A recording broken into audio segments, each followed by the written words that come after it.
Please subscribe to this channel so that we are more enthusiastic in providing the best video for you.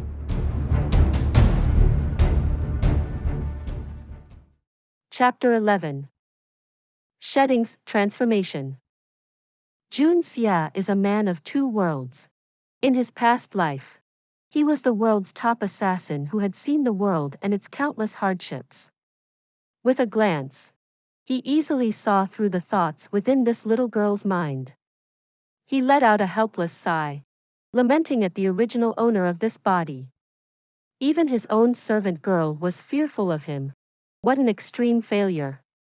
After sighing, he said, "There's no need for you to be here for now. You can go out now." Little Ku bowed. Within her heart she thought, "As long as I do not get too close to you, you will not be able to do anything. Besides, with your level of injuries and weak body, you won't be able to even catch me." After that, she left. Jun Xie went to the window and took a deep breath. He then willed the qi within his body to move as he checked his body's current state. The moment he woke up, he had realized that there was a distinct difference between the current him and the him from the past few days. Unfortunately, he did not have the time to make a thorough analysis. Now that he had focused on analyzing himself, he was greatly surprised. His eyes can see clearly at a much farther range than before. Even at the range of 3 zhangs away, he could count the number of little legs of an ant going about on the floor. Within his eyes, the entire world seemed to have changed. All the trees and grasses are lush green, glowing with abundance of vitality. Jun Xie turned upwards to stare at the rising sun. Even after a long time he did not feel any sting upon his eyes. It was to him but a ball of warmth. Even his ears can now hear differently. He could clearly hear the sound of small insects scurrying about back and forth within the grasses. He could also hear the sounds of the earthworms wriggling about. He suddenly felt that this world was incomparably wonderful. He recalled that in his past life, this wonderful feeling had only occurred when his cultivation in internal arts had broken through into the pre-celestial stage. Even then, it did not encompass his entire body. A transcendent realm born from heaven and earth. Jun Xie could not help but feel highly elated. Could it be? With just one night's worth of practice, I have once again attained the pre-celestial stage. Isn't this a bit too fast? He delved into his body to observe the qi flow and was unable to stop himself from falling into despair. The flow of qi was still weak and faint, although it had become more coherent. With such a kind of qi, it can only be used to cut vegetables and not in a real fight. If he had truly stepped into the pre-celestial stage, there was absolutely no way that the qi flow would be so weak. But thinking about it from another point of view, since he had yet to achieve the pre-celestial stage, how could his body perform at such high specs? This must have been due to the wonderful contribution of the art of unlocking heaven's fortune. Having reached such a conclusion, his originally dispirited self was uplifted. Folding up his sleeves, Jun Xie suddenly felt stunned. Can this even be considered the arms of a real man? Delicate snow white with a hint of pink. Not even a female lady's arm can compare with his. Jun Xie rushed towards the bronze mirror and stood before it, his heart crumbling apart. His face retained the same features. However, it had obviously become much more tender and white. This type of face was the one which Jun Xie despised the most in his past life. A super flower boy. This is a super milky white flower boy with an extremely frail-looking body. This is truly akin to meeting a real-life ghost. Jun Xie muttered as he laughed, "Since I came into this world, my situation was no different to meeting a real-life ghost in the first place. Even if something more bizarre happens, how can I be surprised?" However, last night he had a session of pulp-rending meridian cleanser. In addition, He should have successfully opened a slight gap in the doors of the art of unlocking heaven's fortune. As such, how can his body remain so weak? Considering those factors, he rechecked his body. This time, the results gave Jun Xie a great surprise. If one were to examine his external appearance, then he was truly an extremely weak person. But in reality, his muscles and flesh had been reorganized to become extremely dense and tough. Even if he were to compare it with his previous body, its structure would likely be less powerful. The quality of his entire body, including the skeletal frames and meridians, has reached a very high stage. His current body can be described as blessed, truly the best possible body to practice martial arts. Moreover, anyone who sees him would never bring themselves to believe that the owner of such a frail body could turn out to be a peak-ranked assassin. This was truly the most incredible form of natural camouflage. With such thoughts running in his head, Jun Xie naturally became more passionate towards his training. He wanted to quickly regain his original strength as soon as possible. During the following month, something unthinkable occurred within the Jun residence, the #1 debauchee in the kingdom. Young Master Jun Moxie actually stayed at home for well over 1 month. He did not go out to play the gangster. He did not go visit the flowery night lodge. He did not go for cockfighting and hound racing. And he did not even commit arson or murder. At home, he was either always staying in his own residence or in the library building. He did not even take liberties with the maids. He even became polite towards the servants. All the things stated above had caused everyone in the Jun household to feel bizarre. Could it be that the sun had risen from the west?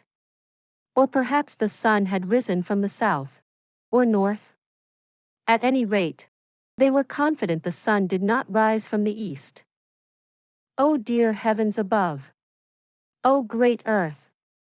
You have finally opened your eyes. The third young master is finally showing signs of turning over a new leaf. Observing all this, even Grandpa Jun felt relieved. It seemed as though this kid is finally showing signs of turning over a new leaf. After 1 month, Jun Xie finally managed to breach the first gate of the art of unlocking heaven's fortune.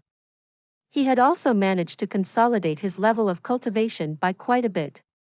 He had also come to understand more regarding this Xian continent. Even though his knowledge cannot be compared with those of historians, when compared to the original Jun Moxie, Jun Xie was practically at the level of a professor. It would not be an exaggeration to say that the difference between the two was like heaven and earth. There was only one thing that Jun Xie was dissatisfied with, and that was the 7-colored 9-layered Hongjun pagoda resting within his sea of consciousness. After 1 whole month's worth of hard work, he was still stuck at the first layer. He had tried countless times to breach the second layer. Whenever he felt any progress within himself, he would go forth to try it. But every time would end with him suffering huge level of pain. The pain was like having 10 million long needles striking at his sea of consciousness.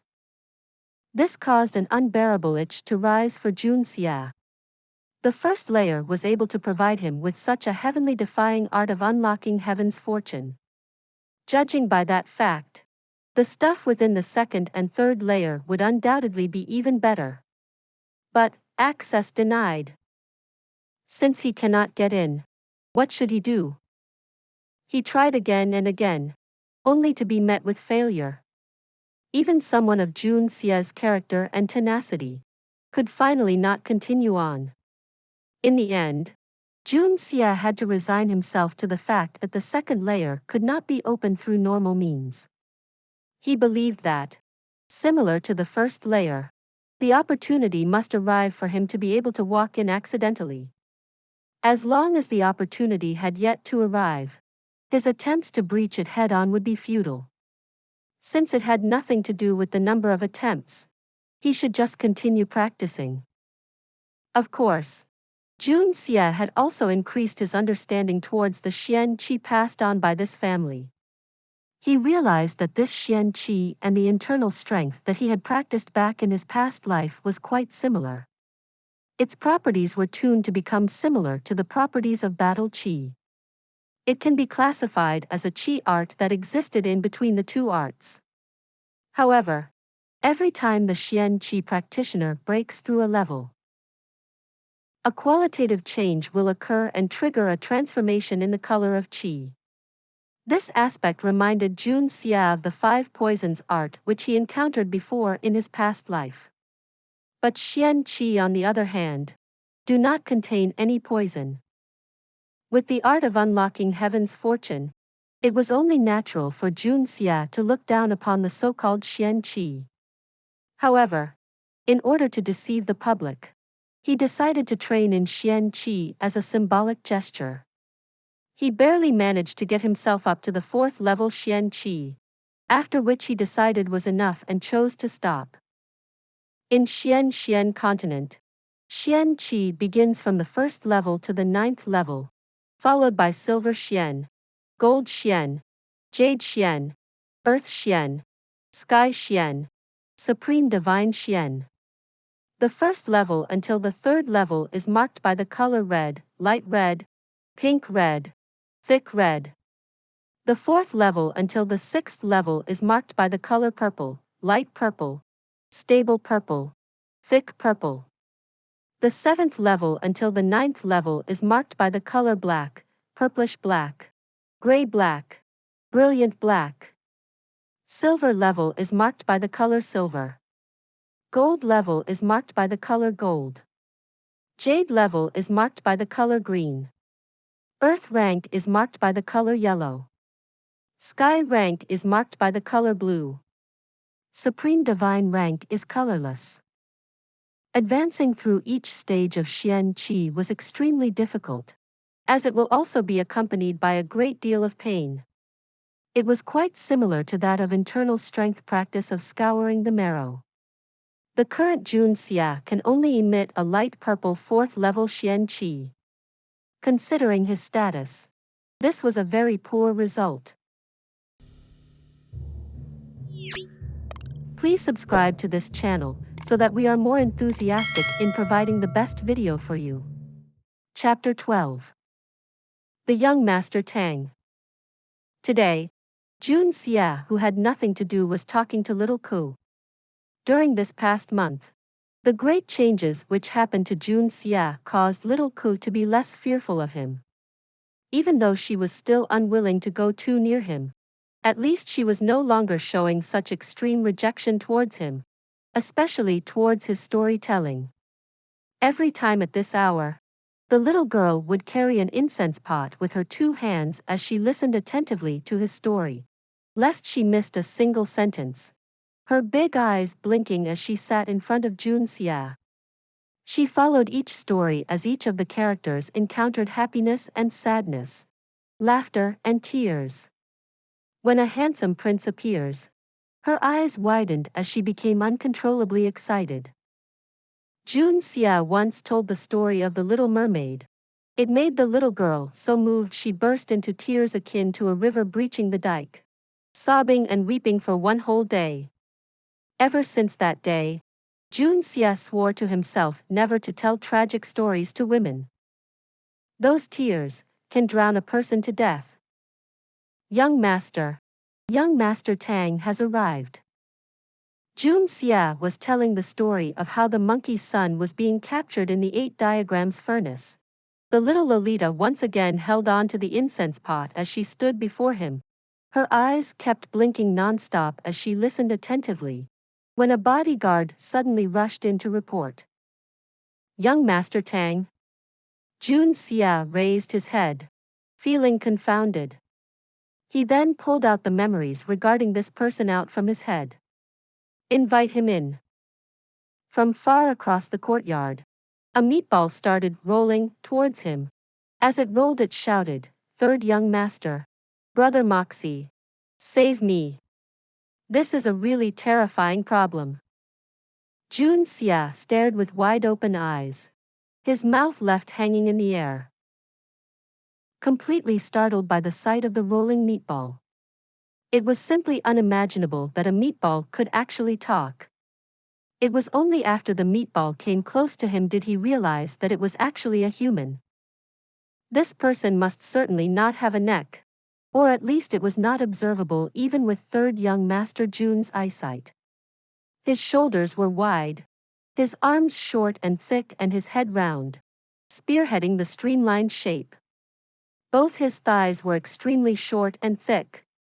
As he moved, his body fat surged magnificently, just like the constantly superseding waves of the Yangtze River.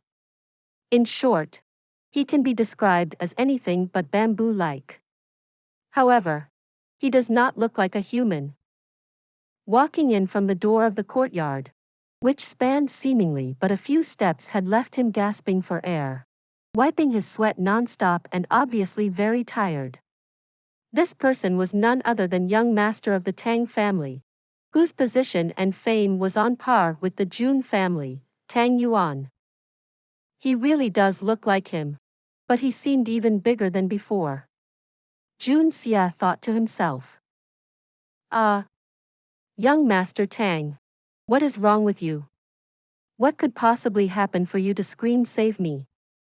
Which blind idiot provoked you this time? Jun Xie asked as he observed Jun Moxie's best friend standing before him, holding back his desire to laugh. Bloody grannies. Who else if not those slops from the Li and Meng families?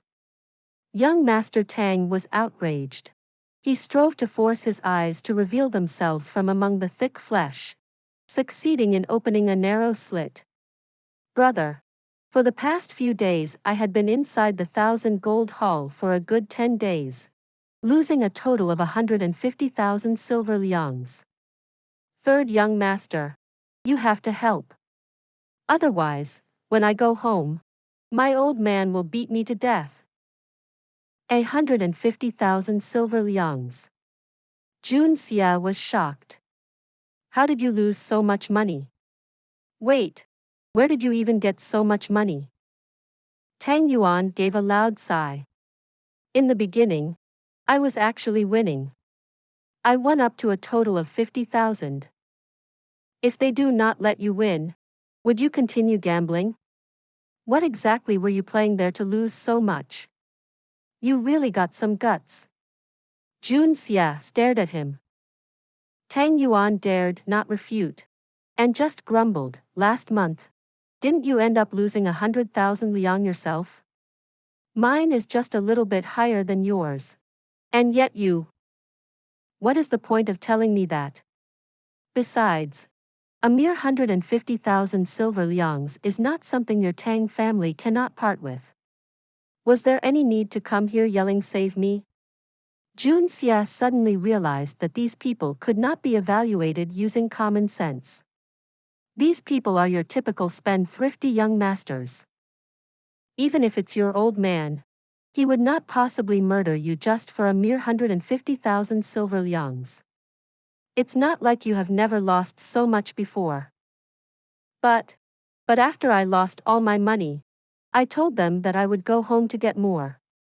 It was then that Li Bo incited me, saying that everyone is already tired and that they would go away if I were not there. I became reckless. And Tang Yuan looked at Jun Xie with a pitiful expression, his face filled with regret. And what? Jun Xie suddenly had a sense of foreboding. One can lose men, but not lose formation. I became impulsive and pawned my accompaniment jade and precious sword, pawned for a total of 300,000 silver liangs. I thought that I would be able to win them all back quickly. I did not expect. I lost it all. Tang Yuan's face was distressed as he hesitantly spoke. You dare say lose men but not formation? I can still remember that your father spent a huge fortune to buy that famed snow bluster sword for you. That terrifyingly divine weapon can cut iron like cutting mud. And that accompaniment jade of yours was made from warm jade. Back then, These two treasures used up at least 1 million liangs to get, right? And yet you pawned both of them for only 300,000? Even in bargain sales, there won't be such a sale. Jun Xie was left speechless. This man is too damned capable of a wastrel. I'm not someone who do not have rules. You know? It's just that. Back then my mind suddenly became numb. I don't even know how to explain it. My mind just became a messy paste of confusion. Tang Yuan grumbled again. But even if you did lose these two, you still have the pledge note. You can just go redeem it later on. Considering how much your father loves you, at most he will just rebuke you with some words. Why would he kill you? Besides, what else do your family have if not money? Around 1 million worth of silvers. Is this really a serious problem for someone like you? Jun Xie just grunted twice. Nonsense. These two items are absolute treasures. How can I not want to win them back on the spot? Tang Yuan replied indignantly. It is not like you do not know the rules of my grandpa. Last time you saw for yourself what I had to endure, that kind of beating can tear off one layer of skin. So, you continued gambling? What did you pawn this time? I know you have a lot of good stuff, but I am sure you don't have any one worth up to around 1 million liangs. Jun Xie was a man with exceptional amounts of experience, especially when concerning the psychology of gambling. This fatty would not be so anxious unless he had gambled away something he should absolutely not gamble with. Yes. Back then I really did not have anything valuable on me. In the end, I went ahead and pawned my wife. Tang Yuan's face was again distressed. It was a face filled with despair and the desire to kill himself. I have yet to have a wedding with her. Ah. Little Ku, who was standing beside, gasped. Her eyes widened as she stared at Tang Yuan. Her eyes were filled with shock. Within its depth there was even a hint of disgust. She secretly resented. It was not easy for the young master to become good. And yet this bad friend came. What? You pawned off your wife? You actually pulled your wife into this mess? Jun Xie nearly fell off from his chair and fainted on the spot. This was too shocking. Simply unthinkable. Tang Yuan's fiancée was not only his wife. She was the daughter of Sun Chenghe, the vice minister of the Ministry of Justice. A beauty from a prestigious family, sent into the 1,000 gold hall. If this news were to spread out, then the amount of ridicule and laughter would be considerable. The son of the Minister of State Revenue went gambling, losing the daughter of the Vice Minister of Justice. If this news were to spread, Grandpa Tang would pump out all the fat and oil in this fatty's body to be used as fuel for Sky Lantern. I did not drag her there. Tang Yuan was at the point of crying out. But I signed a promissory note, using her as mortgage for 1 million liangs. It was written in black and white. Here and there was my signature. Pig! You pig! One was a daughter from the Minister of Justice. The other was a son from the Minister of State Revenue. This type of connection would affect the future and reputation of the two prestigious factions. And yet, he only pawned it for a mere 1 million. Jun Xie ended up laughing. You actually signed off on it as well. What happened to that 1 million liang? Lost as well. Tang Yuan fell with his buttocks on the ground, causing the ground to tremble, and started bawling and wailing. They said that if I don't bring over 1,500,000 liangs within 3 hours' time, then they have no need for the money anymore.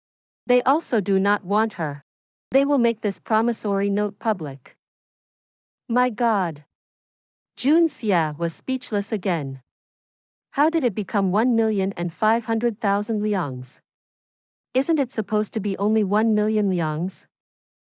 That That was the price for the 3 hours. Tang Yuan sniveled. Third young master. You must save me. I have nowhere to go. You want me to save you? How am I supposed to save you? What makes you think I have that much money? Jun Xie flatly refused. Are you kidding me? This senior haven't had my fill of killing guys like these. And you want me to fork out money to support this kind of gambler? Forget the fact that I do not have such a huge sum. Even if I do have it, I still will not borrow. You do not need any money. Tang Yuan's spirit immediately lifted. His small eyes blinked. Li Feng and Meng Haizhou made a condition, saying that since third young master Jun had not visited in a while, they will return the promissory note to me as long as I can bring you over to gamble with them a few rounds. I actually have that high level of prestige. Jun Xie shook his head. Considering the past actions of this debauchee whose body he had taken over, his fame in the gambling halls was probably only a so-so. As for his past life, his evil name in the casinos was probably the pinnacle of transcendence. Please subscribe to this channel so that we are more enthusiastic in providing the best video for you. Chapter 13. Who is plotting against me? It is the absolute truth. Third young master. Tang Yuan grasped his arm. Jun Xie suddenly felt his arms being wrapped around by a layer of oil. They really promised me that. They promised that as long as third young master appears, they will immediately hand over the promissory note and won't do anything else regarding this matter. Oh. They actually said that? Jun Xie's face frowned. His eyes flickered for a moment. Something clearly felt wrong with this. How could this matter suddenly change its course in such a manner? This was supposed to be a case of the fatty losing his wife. So how did this matter suddenly turn all the way towards him? It appeared there was some trickery involved here. And the target was none other than himself? This was undoubtedly a setup. Considering the super idiotic temperament of the original Jun Moxie, once he heard about how his brother was bullied, he would certainly fly into a fit of rage. Then, hearing the way the opponents were giving him such face, he would get carried away to the point of losing himself. His cockiness will prompt him to set off without any considerations whatsoever and walk straight into the trap that had already been arranged by the enemies. If this scenario was set up by those who were trying to antagonize Jun Moxie, then the schemers behind this scenario can be assumed to be very understanding of Jun Moxie's character. No. This plot only appears to be targeting Jun Moxie. No one would be interested in laying down such a detailed scheme for a completely harmless debauchee. His or her true target was none other than Grandpa Jun. It may also be possible that behind these perpetrators lied yet another mastermind. After all, both the Jun family and Grandpa Jun were not something that normal people can provoke. Jun Xie examined the fatty before him, secretly wondering what role did this fatty play in this scheme. Is he a friend or a foe? Observing Tang Yuan's current expression of almost crapping in his pants, Jun Xie concluded, if this fatty is not faking it, then he must be an absolute sucker. If this fatty is truly faking it, then he would be a god-level actor amongst actors. Not only that, he would also be a very dangerous person whose true face is very well hidden. Should he go? Or not? Jun Xie made the decision in an instant. How can he miss out on such an exciting event? With his gambling skills, could he actually lose? Besides, if he chose not to go, then how will he find out who was trying to plot against him? Jun Xie was not one to allow his enemies to plot against him within the shadows. Bring them out and kill them. This has always been his style of handling matters. Secretly circulating the divine art of heaven's fortune, Jun Xie's mouth broke out a hint of smile. Even if it were gambling, I still would not lose. With such a kind of internal energy at my disposal, it is simply too easy for me to cheat. How many silver bills do we have? Having made up his mind, Jun Xie turned towards little Ku. Hearing Jun Xie ask the question using the word we, little Ku's heart was overflowed with the feelings of both shame and joy, her heart inexplicably feeling a little sweet. She replied with a blush. After the old master deducted young master's spending money last time, the silver box currently holds 120,000 silver liang bills, gold bills at 30,000 liang, gold leaf at 300 liang, white silver at 100 ingots, fragment silver. Enough. That's enough. I won't be using that much. Watching little Ku carefully calculate everything with such detail, Jun Xie quickly stopped her. Otherwise, this stubborn little girl might even count out how many copper coins there are. Take out 50,000 silver liang bills, and prepare another dozen pieces of fragment silver, Jun Xie said. How can this small sum be enough? Tang Yuan practically jumped up, his face crying as he begged. Brother, third young master, these are not even enough to cover a fraction of it. You are not trying to send me to my death, are you? I am begging you. Brother. Fatty, didn't you say earlier that as long as I appear, then your promissory note problem will be settled? We are going to gamble, not going to send them money. Young Master Tang, why do we want to take so much money with us? Wouldn't it become a burdensome excess baggage?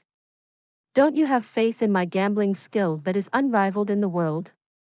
Jun Xie replied. Your gambling skill that is unrivaled in the world? A pair of thin eyes stared stupidly until it became round in surprise. This feat was no easy accomplishment for Tang Yuan's fat face. It was no doubt a highly difficult maneuver. Tang Yuan's mouth twitched. If it was not for the fact that his heart was currently filled with dread and depression, he would probably laughed out loud. He let out within his heart, your so-called gambling skill that is unrivaled in the world. I do not seem to recall seeing you win before. Unless you are talking about the number of times you lost, then your claim of being unrivaled in the world might not be too far off. No matter. As long as you go, then everything will work out. As long as I can get back the promissory note, what do I have to fear? Son of a b****ch. How did I lose my head to go so far as to pawn off my own wife? This matter is really too strange. Taking less money might be better. At least the losses will be limited. Jun Xie placed the bills within his clothes, and then commanded 2 horses to be prepared. Tang Yuan had already become impatient. His pudgy body rolled all the way to the door. His small eyes shuttled around everywhere, looking extremely frightened. Hurry up, third young master. If we are unlucky enough to bump into your grandpa while he is coming back, then it will all be over. You do not know about this, but every time I come visit your house, I have to endure a tremendous amount of pressure. Sigh. Jun Xie laughed as he jumped atop the horse. Looking over, he said, the way I see it, you don't seem to be that scared today.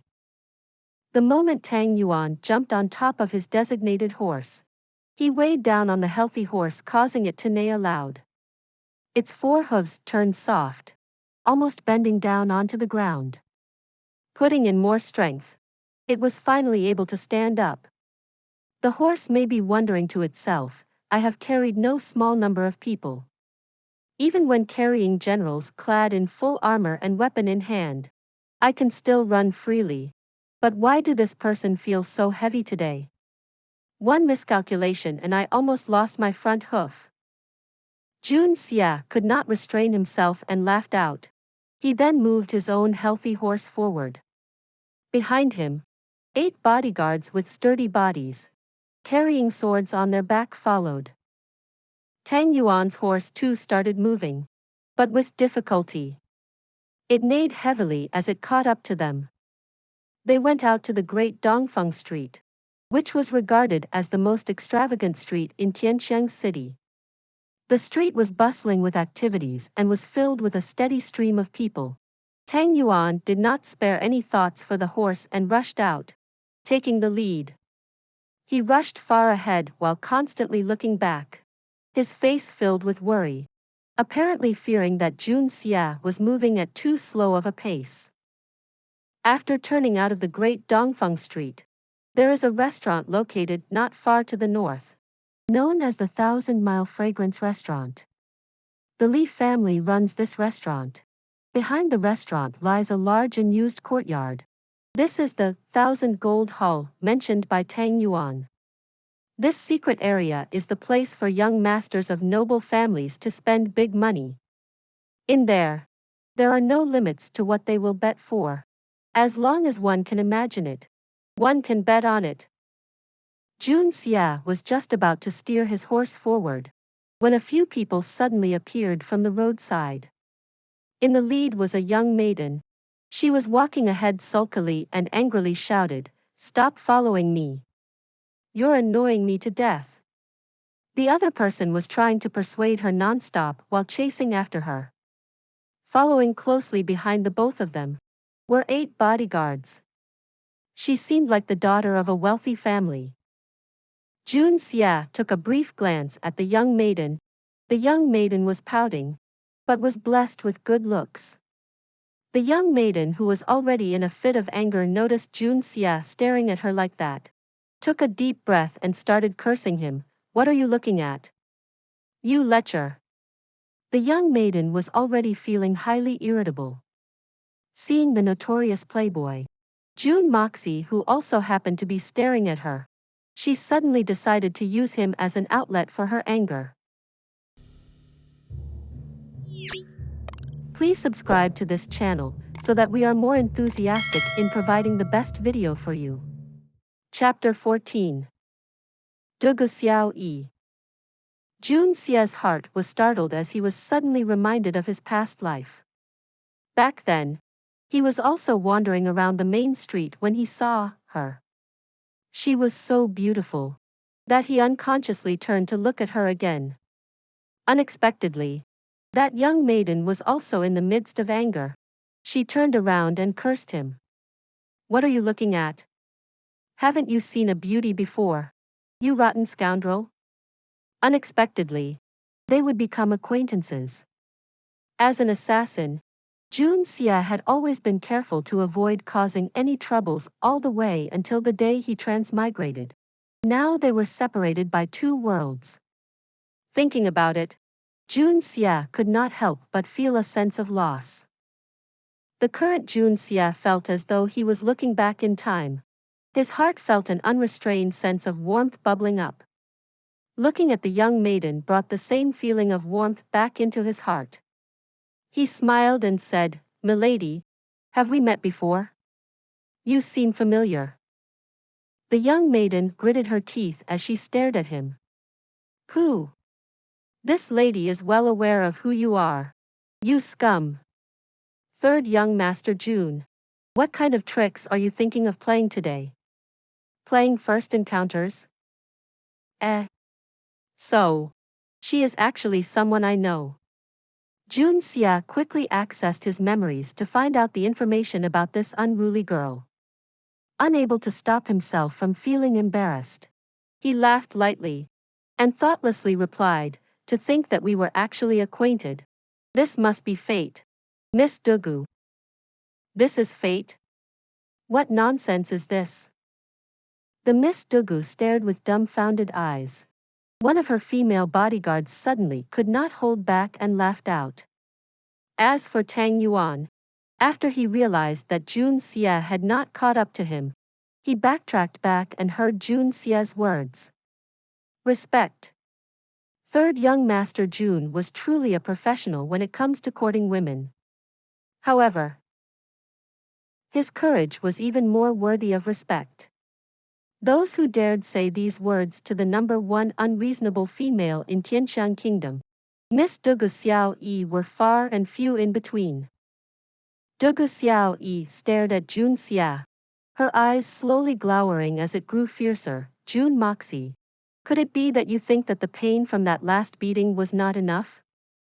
As it so happens, this lady is in the middle of a bad mood. I can help you out in loosening your bones for you. Jun Xie was startled and was finally able to recall that this Dugu Xiao happened to be the one person Jun Moxie fears most. In short, he did something, which resulted in Dugu Xiao beating the absolute daylight out of him, which took him half a month before he could crawl out of bed. Miss Dugu, I hope you have been well. Ahaha, what I actually wanted to say was, little brother here still have something to attend to. I'll take my leave first. I'll see you later. Jun Xie prepared to slip away. Looking at the little Spitfire's menacing posture and face, it seemed as though she was about to rush up to Jun Moxie and start a beatdown. In Jun Moxie's memories, even though this little Spitfire was still young, her battle prowess was highly reputable. Even if there were several Jun Moxies, they would still be no match for her. That was not to say that Jun Xie was afraid of her, but at this point in time, it was imperative that he conceal his true strength. Naturally, one must play it safe. Heir, good guys do not beat females. Stop right there. Dugu Xiao lifted her chin high up into the air, then looked at Jun Xie with an arrogant face. Where are you planning to go? Are you planning to go do something bad? Jun Moxie. Since you bumped into me, you can forget about doing any bad deeds. Just come quietly and let this lady vent out her anger. Then I will let you leave. Tang Yuan's face was dripping with sweat. He stomped with gusto. His heart continuously cried out, "Third young Master Jun. People will usually run and hide when they see this auntie. Why did you have to tick her off instead? No matter how beautiful she is, it's not worth as much as your life."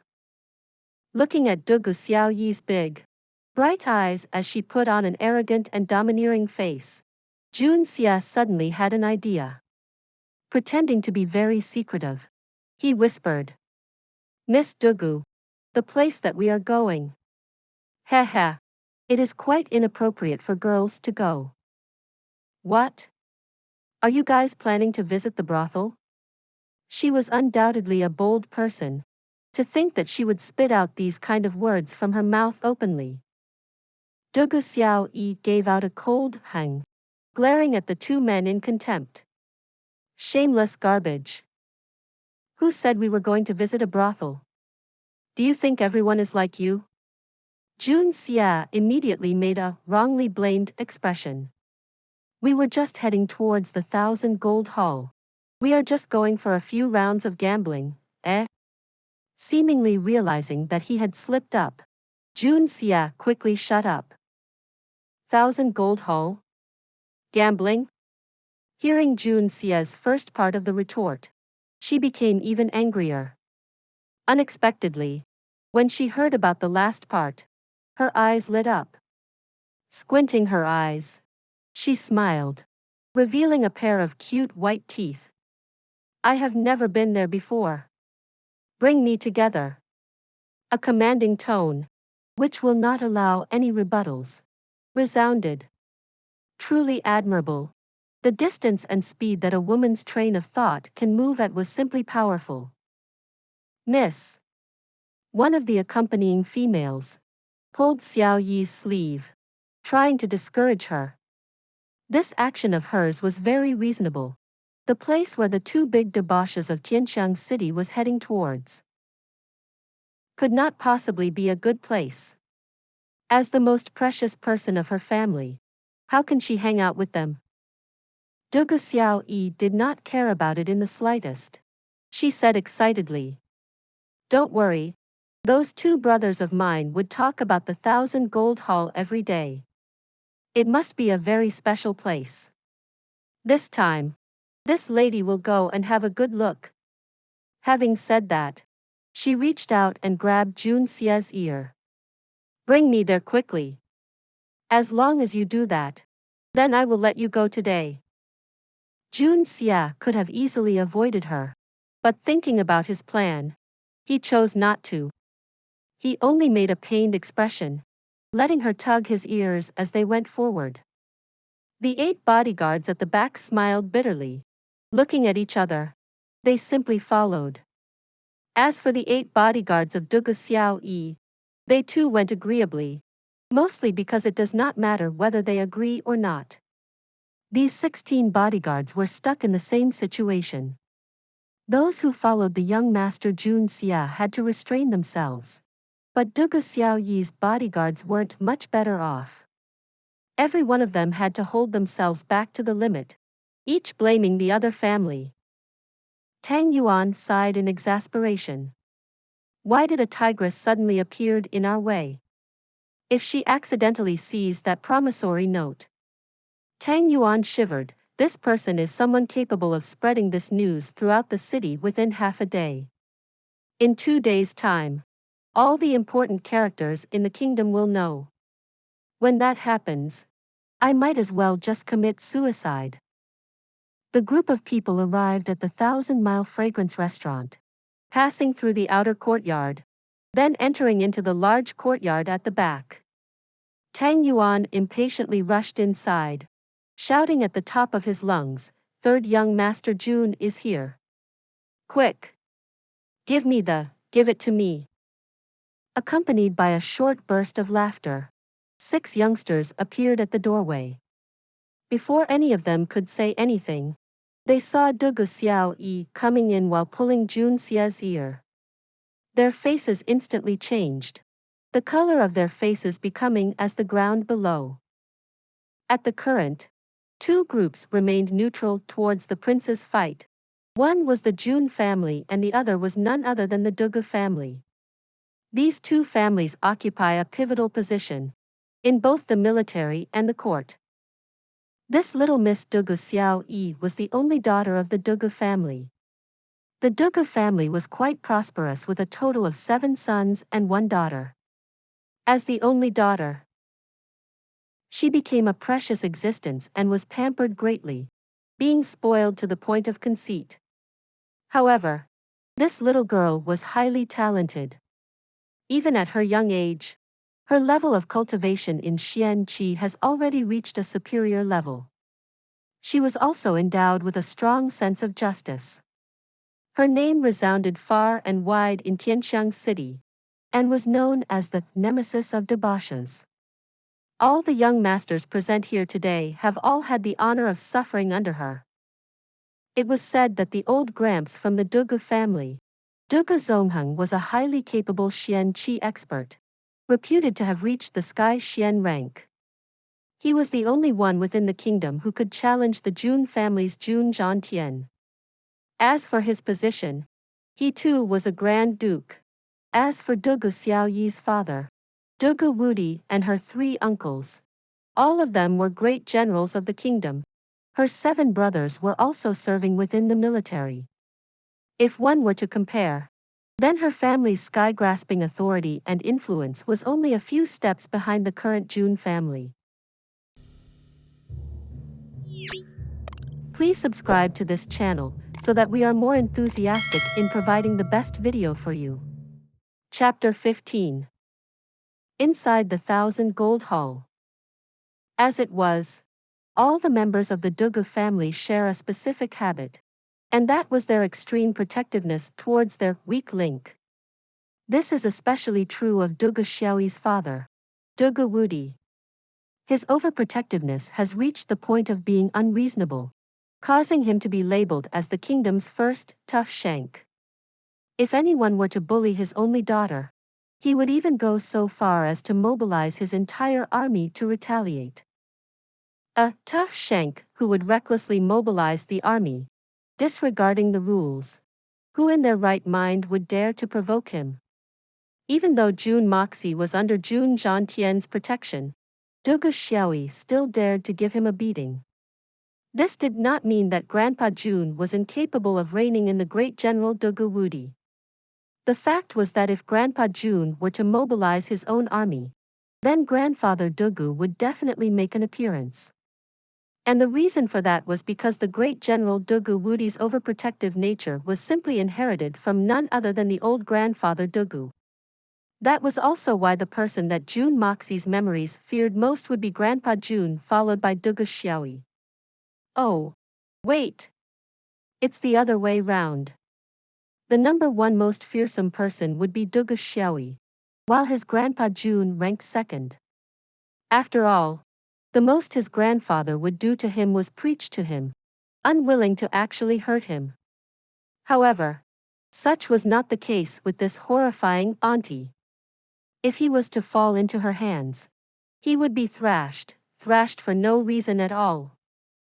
If even someone of Jun Moxie's background dared not provoke this gigantic figure, then the other debauchees were not even worth mentioning. And now, that precious princess of the Dugu family actually came here on her own. There's nothing I could do about it. Jun Xie slanted his head, pointing towards his ears where a soft white hand remained, twisting his ear. Just look at me. Is there anything I could do about it? If any of you have any good ideas, then by all means please go ahead. Just do not drag me into it. What is wrong? Are you not going to welcome me? Or do you think that this lady do not have any money? Dugu Xiao stared at them, pulling out her purse and smugly shook it to show them. Raising her eyebrows, she said, "This senior lady have plenty of money." The entire group of debauchees faltered, almost crapping in their pants. So, you have plenty of money? But the problem is, who dares to earn your money? Whoever wins against you will get a visit from your old man and his army, coming to collect their debt. And that is the best case scenario. If your old grandpa happens to be in the mood and decides to make a trip here, aren't we as good as dead? Tang Yuan did not care what they were thinking in their hearts. His eyes blazed with fiery light. Let's not sweat the small stuff. Just return me my item. Third young Master Jun is here and he will not run away. You all promised me. A real man is a man of trust. Those who are untrustworthy have no right to stand between heaven and earth. Listening to the fatty's last words, even someone with Jun Xie's ever calm emotions nearly puked. You actually dare to claim that you are a real man? Please do not degrade the value of real men. Among the 6 young men, there was one who remained calm. This person is Li Feng, the grandson of the Grand Preceptor Li Shang. The other 2 behind him are Li Zhen and Li Lin respectively. All 3 were brothers. Standing beside him is a slim-looking young man, sporting a pair of thin mustache and a pair of deep eyes. He is Meng Haizu, the eldest son of the Minister of Personnel, Meng Jianghu. He is reputed to be a person of high talent. Behind him stood another 2 members of the Meng family, Meng Liang and Meng Fei. Li Feng was all smiles as he said, "For Miss Dugu to personally pay a visit. How can I not welcome you? Please enter." After saying that, he turned and ordered, "Serve Miss Dugu properly. If Miss Dugu becomes displeased, then I'll peel off your skin." He turned his head. This time his face was all smiles again as he winked at Meng Haizu. "Since third young Master Jun is here, then we should also conclude our little joke. Look at how anxious Master Tang is. He is already sweating. A real man is born between heaven and earth. How can we be untrustworthy? Give him that item." Meng Haizu nodded and turned towards Tang Yuan. "Master Tang, I can give you the item. However, the 1,500,000 silver liangs cannot be reduced." Tang Yuan was only here to get back the promissory note. As for the 1.5 million silver liangs, he did not care about it in the slightest, even though it was not a small sum. Once he heard Meng Haizu's words, he agreed repeatedly. Calmly observing from the side, Jun Xie sneered in his heart. There was no doubt that Tang Yuan was scared senseless by this matter. But those two may not necessarily be without any qualms.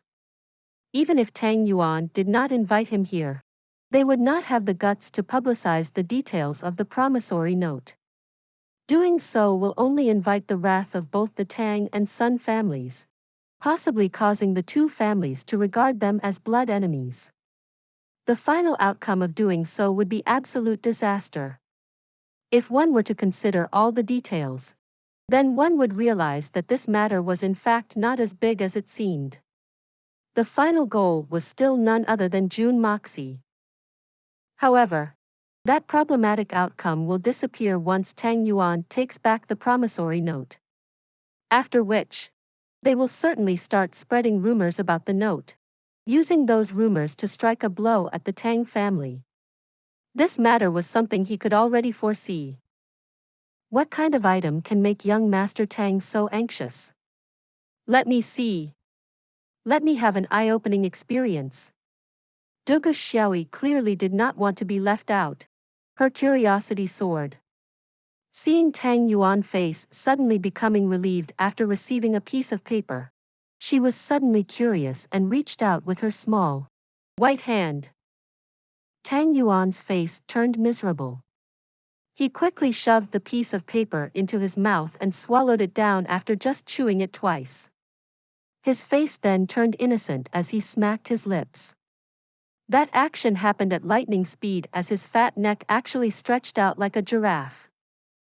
Bloody, fatty, you dare mess with me? You have some guts. Dugu Xiao rushed out in anger. She grabbed Tang Yuan's collar, actually lifting up the near 400 gene body up into the air and shouted, "Spit it out." The 7 people, Jun Xie included, watched as their eyebrows twitched uncontrollably. They secretly swallowed several mouthfuls of saliva, their lips crooked, their eyes slanted, their lips blue and faces white. Oh, Miss Dugu, this matter is actually nothing much. This matter started from 3rd young Master Jun. Since his grandfather grounded 3rd young Master Jun, he was unable to come out, causing us to miss him. So, we initiated a bet with Master Tang earlier. We wrote the following words, coming or not, on a piece of paper. If 3rd young Master Jun does not come, then I promise to eat the paper. But if 3rd young Master Jun did come, then Master Tang would eat it. Yes. This matter is actually that simple. Master Tang is truly a real man. Truly a man of his words. Ha ha. Meng Haizu laughed twice as he quickly came out to smooth things over. This man truly possessed some talent, to be able to make up this seamless story on the spot. If Fatty Tang were to vomit out the paper and let it fall into the hands of Dugu Xiao, then this matter will really blow up.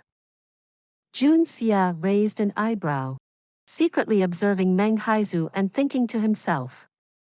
This man could come up with such a seamless excuse in such a short period of time and say it out with a straight face and steady heart.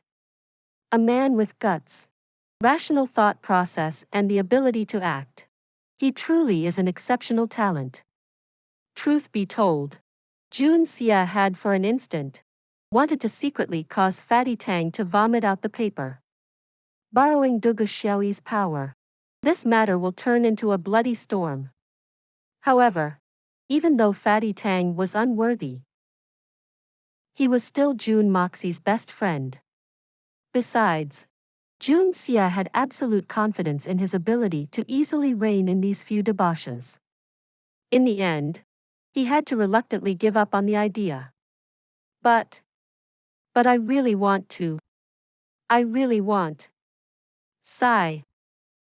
Dugu Xiao looked at them with a skeptical stare as they suddenly nodded furiously like chickens pecking down on rice. That's true. That is exactly what happened. After that, she released Tang Yuan. Tang Yuan's face was purple due to the earlier bout of strangulation.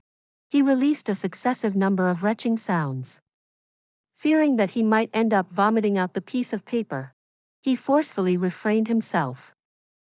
"Dear guests, please come inside." As the owner of the residence, Li Feng invited them in. Exuding an arrogant and domineering attitude, Jun Xie smiled and marched inside. He propped himself onto a grand chair and raised his legs. His current posture emanated the image of a standard rogue, fully equipped with the typical dissolute attitude. Dugu Xiao's eyebrows frowned. This image of Jun Moxie suddenly felt sore on her eyes. She almost felt like rushing up there to kick him a few. "Well, haven't you guys been missing me? As it so happens, I was also missing you, your money." Jun Xie smiled an evil smile. "How do you guys want to play? Just tell me." Please subscribe to this channel so that we are more enthusiastic in providing the best video for you. Chapter 16. Li Youran. The third young master is truly straightforward. Meng Haizu praised while giving a thumbs up. As expected from the third young master of the Jun family, your heroism pierces the heavens. Your aura resembles that of your grandfather's in his heroic days. Even though this remark sounded respectful, it was lined with sarcasm. However, the original Jun Moxie may not be able to realize it. Meng Haizu glanced at Tang Yuan as he spoke. "Earlier, we were playing a game of dice with young Master Tang. But young Master Tang was no longer able to continue. How about we continue on with the dice game? I wonder if third young master has the guts for it." Hearing that, Tang Yuan's face blushed red. Giving a few hang, he stayed silent. A game of dice? Jun Xie thought aloud. What does this young master have to fear in a game of dice? He sighed in his heart. Here comes another provocation. If the original Jun Moxie heard this, not being led by the nose would truly be a strange occurrence. "Count me in." Dugu Xiaoi happily chimed in, causing a struggling expression to suddenly appear on Meng Haizu's face. "Quick! Serve the guests some tea." Li Feng hastily ordered.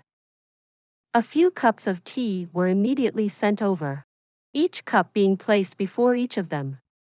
Tang Yuan finished drinking his cup with one gulp. Wiping his mouth, he said, "Third young master, your brother is counting on you. You must help me vent my anger." Jun Xie gave out an overbearing laughter and reached for the cup of tea. While doing so, his eyes glanced over the faces of everyone present. At this moment, Jun Xie could clearly notice that Li Feng and Meng Haizu had become delighted. His heart could not help but feel suspicious. Looking down at the cup of tea, he brought it close to his mouth and sniffed it.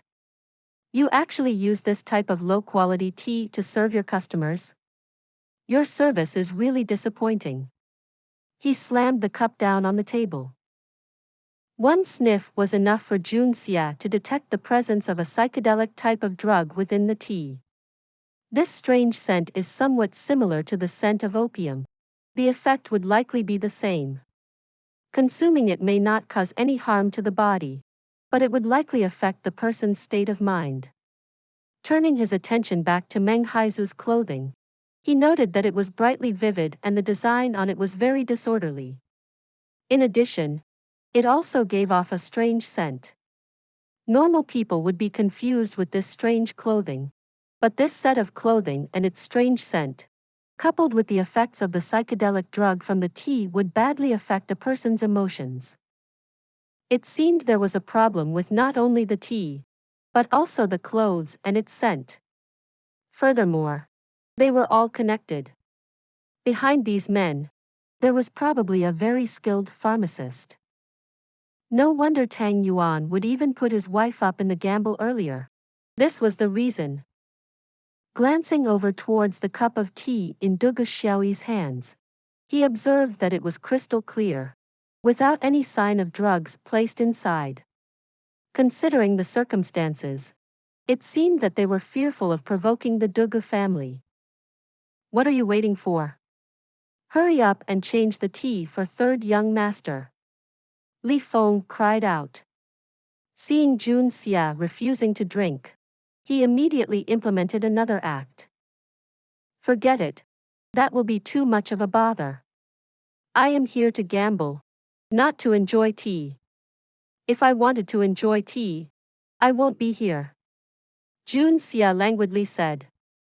There is no need to change this tea. Raising his head, he gulped down the tea. Hurry up and start. I am already impatient. Li Feng and Meng Haizu's faces lighted up.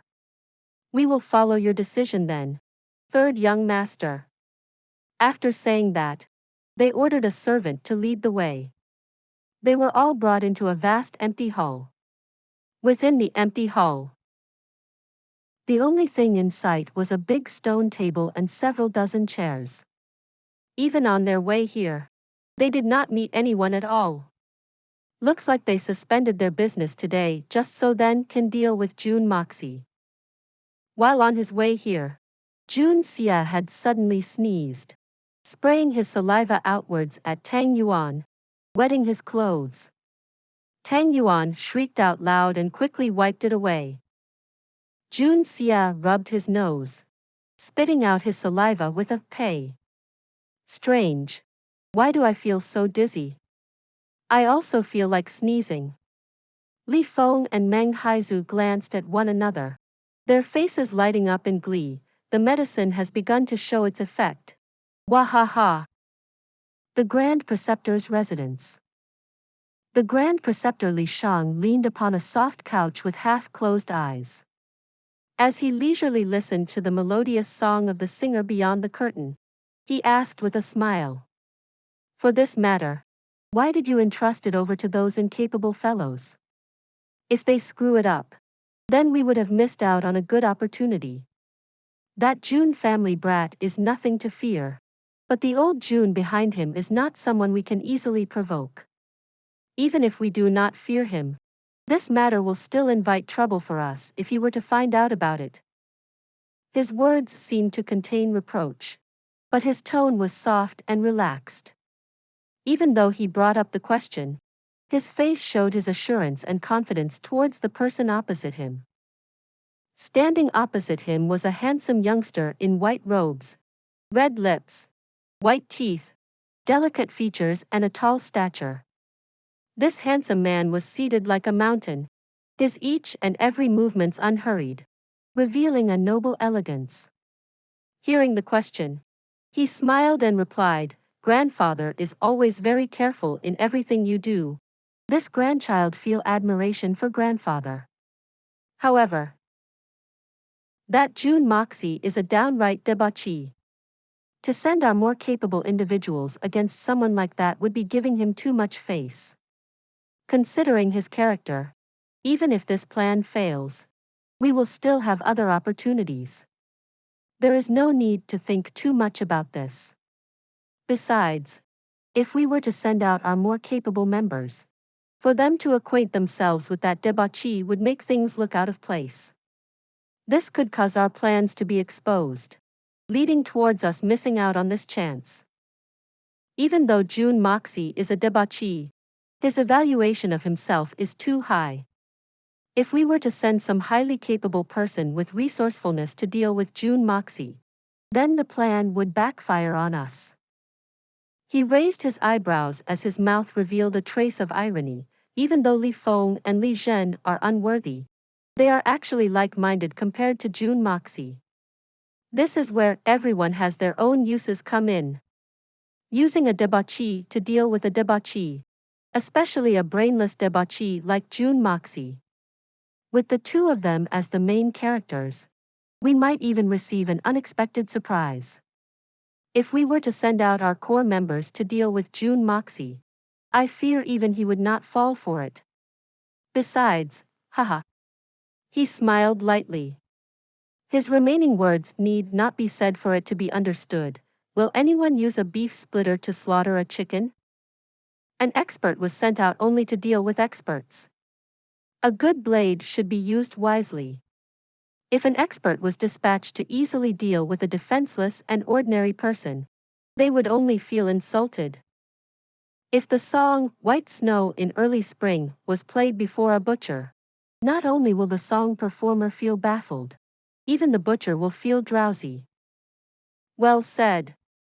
Li Shang looked at his eldest grandson, Li Youran, with an approving expression. He was completely convinced and satisfied with his statement. His grandson Youran is the leading figure of his generation in the Li family. His manner of speech and gestures, expression and style of leadership is simply perfect. Both his level of effort and resourcefulness were no less capable. He is also a genius amongst geniuses in Xian Qi cultivation, having reached the realm of gold level at the young age of 25. He is the only one with this level of cultivation speed in all of Tianxiang Kingdom. But the most valuable aspect that Li Youran possessed is his calm and steady mind. He is neither conceited nor hot-tempered and very low-key in his way of conduct. He is also very talented in devising strategies that takes everything into consideration. Even at a young age, he had begun making strategies that allows him to win from 1,000 miles away. Not even Li Shang could compare when he was at this young age. He could foresee that if the Li family wished to soar, then the hope of the next generation lie upon Li Youran's shoulders. With such a capable grandson, Li Shang felt exceptionally proud. Li Youran's greatest virtue is that he never underestimated anyone. When implementing a plan, analyze every aspect of the plan. When moving against a person, analyze every aspect of that person. Even when dealing against someone like Jun Moxie, Li Youran retained an indifferent attitude, not showing the slightest bit of disdain when discussing about him. Such a figure would be immediately recognized as a leader, regardless of where they were placed. This strategy can be considered thorough, but we must also prevent any possibility of what-ifs. It would be for the best if it could succeed in one go. They believed that it was absolutely impossible for Jun Moxie to escape from this setup. After all, Li Youran personally devised this plan. It was launched through a roundabout way using Tang Yuan. If Jun Moxie could escape, then something was certainly going wrong. As long as Jun Moxie falls into this trap, the second phase of the plan will be put into action, making him unable to escape forever. When that happened, even if Jun Zhantian still would not serve them, he would fall apart due to this disappointing grandson and can no longer pose any threat. What ifs? Li Youran frowned. Every aspect of the plan was instantly recalculated in his mind, and he shook his head. There are no other possibilities. Not to mention, we have included Meng Haizu into this plan. Even though Meng Haizu cannot be considered a talent, he is more than enough against someone like Jun Moxie. Jun Moxie cannot escape the palm of my hands. Then what if he manages to escape your grasp? Li Shang joked. Escape? He seriously pondered the question before laughing. Li Youran leisurely looked at the door and said, if that happens, then that person is not Jun Moxie. Please subscribe to this channel so that we are more enthusiastic in providing the best video for you. Chapter 17. Really good luck. Li Youran's strategy against Jun Moxie was indeed perfect. Having completely considered Jun Moxie's character and having arranging every aspect in detail, this plan was certainly perfect. But heaven toys with the will of men. Within this perfect plan, a unique defect had unexpectedly appeared. If the target of this strategy was still Jun Moxie, then the rate of success would be 100%. However, the Jun Moxie of today was actually Jun Xie. Can their plan still proceed smoothly? 1,000 gold haul. Shall we proceed with third young master's usual amount of bet? Starting with 1,000 liang? Or should we increase it a little? Li Feng asked after everyone were seated. From 1,000 liangs? Dugu Xiao cried in surprise. Her soft white face was blushed red.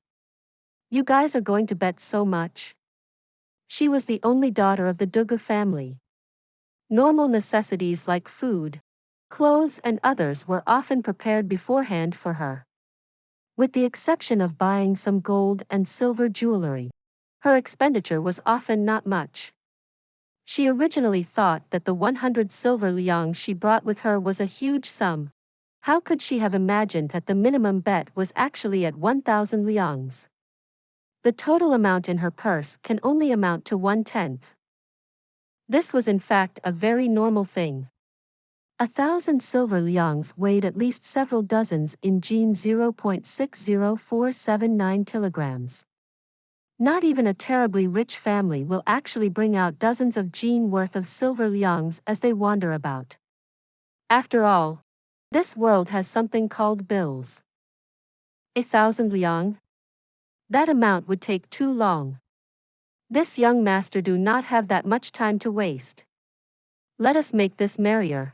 Every game starts at 10,000 liangs. No upper limit. Let's proceed with this. Jun Xie laughed out loud. This young master have plenty of money. This small sum is not worth mentioning. Tang Yuan was shocked. 1,000 liang as the starting line is already no small sum. Third young master. He knows all too well that Jun Xie only has 50,000 liangs with him. If the game truly was played with 10,000 liangs as the baseline, he could end up losing everything in minutes should his luck be bad. But after thinking about it again, losing everything instantly may not be bad. He had already lost so much today. In addition, the note had already been reclaimed. He should not push his own brother towards such a dangerous spot. Losing that 50,000 liang should not be too big a deal. After pondering about it, he decided not to interfere. The third young master Jun is truly a straightforward man. The game of dice happens to be my favorite. A game of luck. Both sides can see the results of the roll, making it fair and reasonable. Meng Haizu laughed. Enough nonsense. How are we going to play this game? The smaller value wins or the bigger value wins? Or are we guessing the values? Jun Xie looked as though he could no longer wait. If a detailed person were to observe him, he would note that Jun Xie's eyes had become red, signifying that the drugs had begun taking effect. The time was approaching. Meng Haizu quietly looked at Jun Xie's eyes and replied. Let's make it simple and bet on either big or small. What do you think? Jun Xie nodded. Call. To be fair, those who participated in this game would first bring out enough silver bills, then proceed to roll the dice. The one with the biggest dice roll would become the banker. Depending on the number of people participating, the number of dice used will differ. If 7 people were participating, then 7 dice will be used. If 6 people, then 6 dice will be used. After that round comes the last round where the winner becomes the banker. At the current, Jun Xie, Meng Haizu, Meng Fei, Li Feng and Li Zhen were participating in the gamble. Tang Yuan was already wiped clean and was only qualified to watch by the side. As for Dugu Xiao, who came with an overbearing attitude, she did not have enough money on her. Without enough money, even the emperor will not be given any face, and can only sit by the side as a spectator. Her face was flushed red and covered with shame. The gears within Jun Xie's mind moved. How can he not take advantage of such a powerful backer? Miss Dugu is a female. It is only natural that you do not join in with us. Why don't Miss Dugu play across the board? What is playing across the board? Dugu Xiao's eyes lit up. The so-called playing across the board is basically making an outside bet. This means that even though you are not participating in this gamble, you can still make a bet. For example, you can make a bet of 5 silver liangs on me to win. If I lose, then I would have dragged you down and you would have lost that 5 silver liangs. That way both sides lose. But if I were to win, then your returns, including interest, would be 10 silver liangs, Jun Xie explained carefully. Very well. Dugu Xiao's mood soared. In the first round, I will bet 5 liangs on you. Jun Xie laughed aloud. With a beauty betting on me, my luck will undoubtedly rise. Li Feng, who was observing everything, sneered in his heart, go ahead and laugh. You are about to cry very soon. Everyone had already thrown the dice, leaving only Jun Xie. The one currently in the lead was Meng Haizu with 1 dice at 6 points and 2 dice at 5 points. 16 points in total. This was quite a high amount of points. The only way to beat him was to get either 18 points or 17 points. Li Feng exposed a triumphant look on his face. As long as Meng Haizu became the banker, then the chances of grasping on to Jun Moxie would be assured. They would ensure that Jun Moxie lose to the point of leaving without his pants. Once he had lost to the point of madness, then the plan would smoothly advance onwards. Jun Xie gathered the 3 dice into his hand, his face filled with smiles. But in his heart he was cursing. Not only did they added something into the tea earlier, they even tampered with the dice. It was obviously filled with something else. The balance and feel was exceptionally wrong. The substance used to fill it was certainly not lead, because that would cause the dice to weigh heavily on one side. However, the dice was clearly uniform in weight. The only substance that could mysteriously transform like that would be mercury. And only someone who was very familiar with this dice can cast out the desired outcome. Even if the average person was to discover this fraudulent aspect, they would still be unable to do anything. Jun Xie, on the other hand. Jun Xie exhaled his breath. With a spin of his wrist he tossed the 3 dice into the dice cup, causing it to collide with a sound. At the same time, Jun Xie's right hand that was on the table issued out a thin strand of qi, as thin as a needle. The thin strand of qi stretched mysteriously without anyone noticing towards the dice cup. Everyone's breath were held as they watched with wide-opened eyes. The 3 dice rolled down for a bit before stopping. How is this possible? Li Zhen cried out as he stared with a depressed look. Meng Haizu's group issued out a sigh of disappointment. Tang Yuan was the only one who cheered, laughing and dancing happily. 2 dice at 6 points and 1 dice at 5 points. It was just 1 point higher than Meng Haizu's dice roll. Meng Haizu's group had their hopes dashed and can only look at Jun Moxie in shock. Jun Moxie. This B****RD must have stepped on some lucky dog poop today. Jun Xie cried out in delight. Ha! Miss Dugu truly is a bringer of good luck. You have graced me with prosperity. This truly is heaven complying with the sincere. Today, this senior will start a bloodbath. He then grasped the dice cup in his hands, which shook as he urged.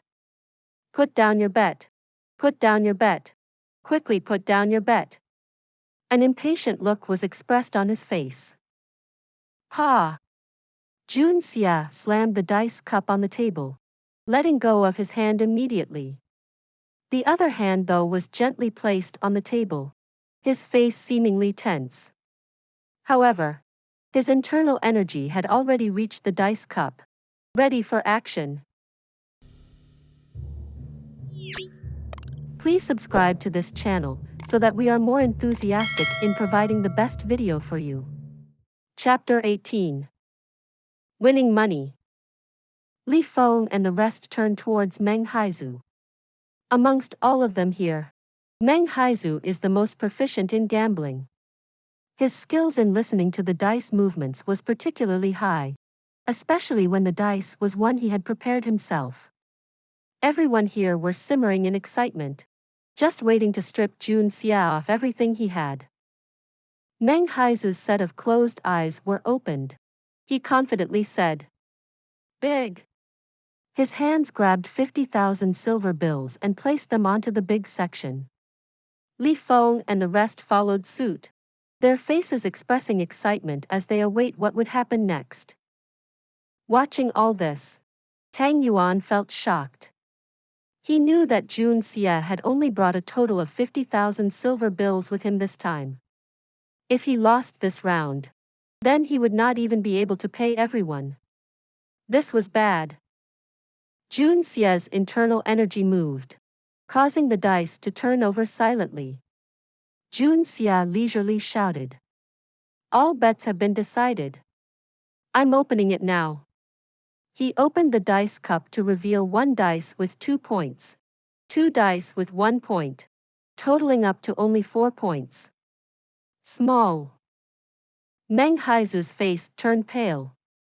How was this possible? He had obviously heard the dice movement indicating at least one of the 3 dice had the value of 6 points. The chance of the results being big was at least 90%. However, when the result was revealed, not a single dice had a 6 point. Could he had made a mistake and misheard a 1 for a 6? Without any modesty, Jun Xie collected everyone's silver bills towards his side. He then gave Dugu Xiao 10 silver liangs, before adding an extra 1,000 liangs. "Miss Dugu, congratulations. As thanks for your good fortune, please take this 1,000 liangs as bonus." Dugu Xiao received the silver bill with her small hands, her big eyes narrowing into a thin line from her joyful face. She patted Jun Xie's shoulder with an extremely righteous demeanor. "Well done. Little Jun. I will bet on you again in the next round. I will wager in this 1,000 liang as well." She completely forgot that this person before her was the one she fervently detested, a super debauchee. Li Feng smiled dryly. Third young master's luck is truly good, to start the game with such good results. However, he secretly shot a look of inquiry at Meng Haizu. Meng Haizu's face sank as he shook his head, apparently uncertain of what had transpired. Jun Xie had already taken the drugs, while the dice is the one he is most familiar with, the liquid jade dice. Could this actually be just a coincidence? Considering the fact that his skill in listening to the dice movement had yet to reach a very high level, it was not impossible for him to have made a mistake. After all, it was only one time. All he needed to do was to win in the following games. He still had plenty of time and money. However, Jun Xie still managed to win the next few games effortlessly. Winning again and again, his silver bills piled up high as though they were holding a conference, totaling up to 3 million liangs. Dugu Xiao, who was betting on him, had also won up to 20,000 silver bills. The Li and Meng brothers' faces were all painted with the color of the ground. You are being dishonest. You cheater." Li Zhen jumped up with red-hot expression. His bets had been the biggest and now his 700,000 plus silver bills were reduced to merely a few miserable slips. He pointed his fingers at Jun Xie, anger evident on his face. It was not only him. Even Meng Haizu was becoming more skeptical. How could he guess wrongly time and again? Jun Xie's eyes, on the other hand, had become more and more dazed. Then, why was he winning again and again as though the god of wealth had suddenly decided to attach himself to him? 1 or 2 coincidences may be possible, but for so many coincidences to happen was simply illogical. If you have no money, then leave. If you cannot afford to lose money, then don't play. Jun Xie did not even bother looking at him. He contemptuously said as his nose rose to the skies. When catching thieves, one must also catch the stolen goods. When catching a cheating partner, one must also catch two people. Did you see me cheat? Miss Dugu, you are a high-ranked expert. Did you see me do anything? Li Zhen stared at him viciously, as though he wanted to swallow him whole. But once Jun Xie pushed Dugu Xiao onto the stage, the fact that they were actually in the wrong caused them to become fearful. Dugu Xiao had no clue what the rules were at all and was definitely not the so-called high-ranked expert that Jun Xie had said she was. However, she had constantly won as she bet on Jun Xie, winning a total of 20,000 liangs. She was so happy. She could not help herself but reply. What a bunch of wimps. When you were winning, you were laughing. You even forced them to go get help. But when you lose, you accuse people of cheating. You guys from the Li family sure got guts to be doing something like this. I was beside little Jun all this time. All he did was cast the dice normally. How can he do anything dishonest? How can he cheat? Who forced people to ask for help? Li Zhen asked, his clout falling. Him. Dugu Xiao pointed at Tang Yuan. He went to get Jun Moxie here. It would be really strange if he was not calling him for help. Besides, with so much gambling going on here, the famed gambler Tang Yuan is only spectating. That can only mean that he had already lost everything to you people. He would only choose not to gamble if he has absolutely no money to gamble. Did you take this lady for a fool? Everyone was surprised. How could they have expected that the usually hot-headed Spitfire actually had such a shrewd mind? Grand Preceptor's residence. Report. Jun Moxie had already entered the 1,000 gold hall. However, he also brought the Dugu family's Miss Dugu Xiao. A bodyguard reported. Dugu Xiao?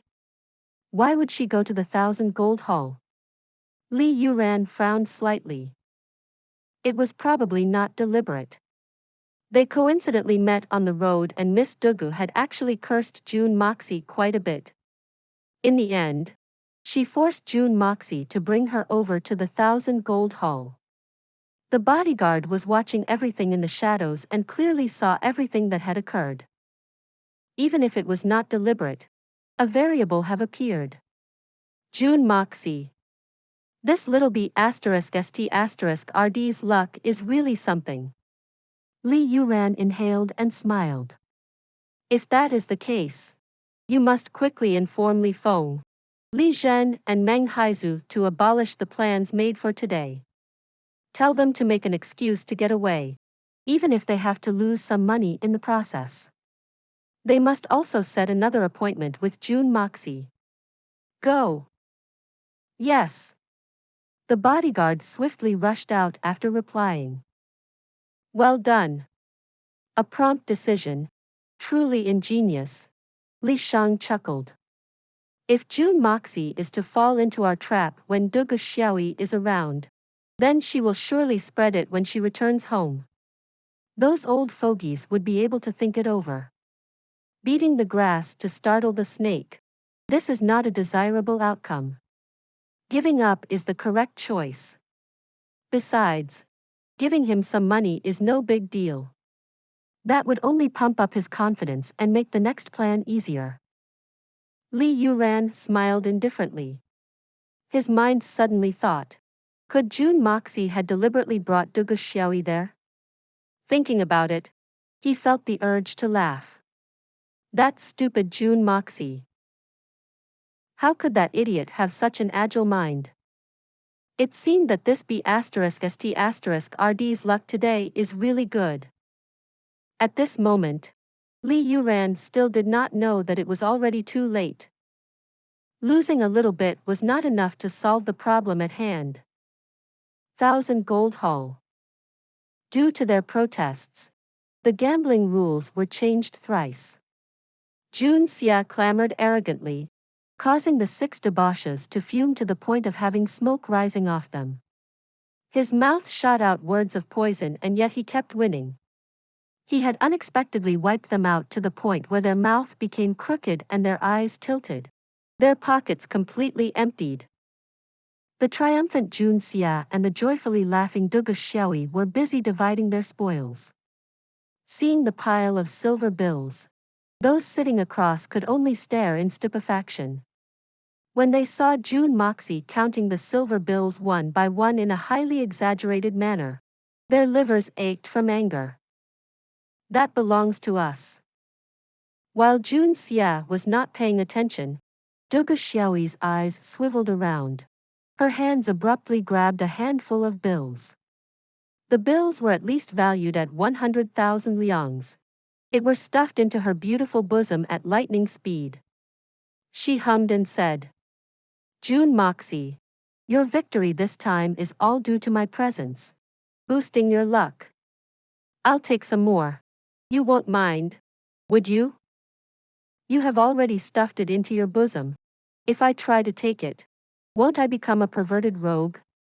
Touching his nose, he smiled bitterly. "Of course I do not mind. Why would I mind?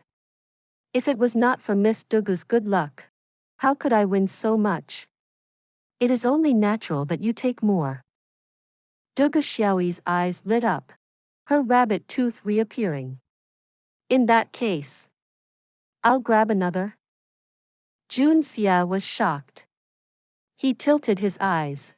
"Auntie, you have already received your winnings. You have also taken my bonus. As a human, we cannot be so shameless." "Kiki, I am only teasing you. This is just a little bit of money. Look at your stingy face." Dugu Xiao shouted out happily, feeling that her decision to come out today was the right one. Not only did she get to experience a handful of addictive gambling sessions, she also managed to net such a huge profit. Her total winnings, in addition to the one she grabbed earlier, was currently at nearly 200,000 liangs. This was truly joyful. A little bit of money? 100,000 liangs is considered a little bit of money?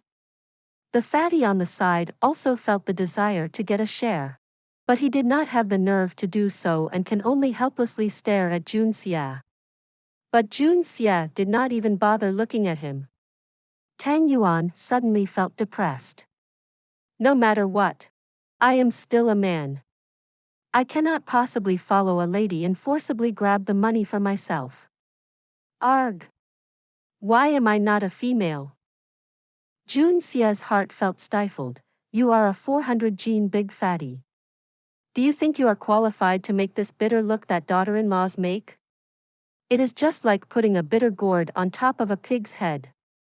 Originally, I had wanted to give you some pocket money, but after seeing this face, forget it."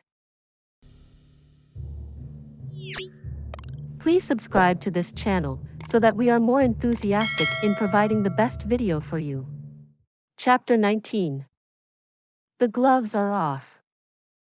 Jun Xie stood up, stretching himself while smiling frivolously. "Do you guys have any more money? If you people do not have any more, then it is time for me to go home and sleep. I have only won so little money after gambling for a while. What a disappointment. Don't you agree, Miss Dugu?" Jun Xie was well aware that he had already broken a portion of the enemy's plan. As of now, they would likely begin to go all out. "You cannot leave." Li Zhen became anxious. At this moment, their minds had become a mass of sticky mud, Meng Haizu's included.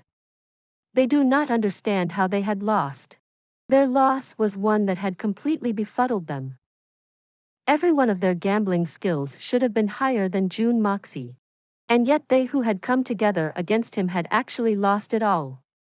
Not to mention, Jun Moxie had clearly drank the psychedelic drugs they had prepared. The dice used were ones they had tampered with, Meng Haizu's clothes were sprayed with a unique perfume meant to stimulate the minds of those who had consumed the psychedelic drug, rendering them confused and totally at the mercy of others. But instead, the four of them had lost to the point of losing their pants.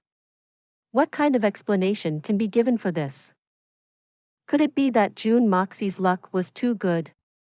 However, the dice points he obtained in each round was only slightly higher than theirs was. Not even coincidences can possibly reach this level in coincidences. But if they want to say he was cheating, how exactly was he cheating? For a person who had consumed psychedelic drugs and had his gambling skills turned into a complete mess to cheat, that would be akin to meeting a real-life ghost. Their well-crafted plan that had first involved Tang Yuan proceeded smoothly.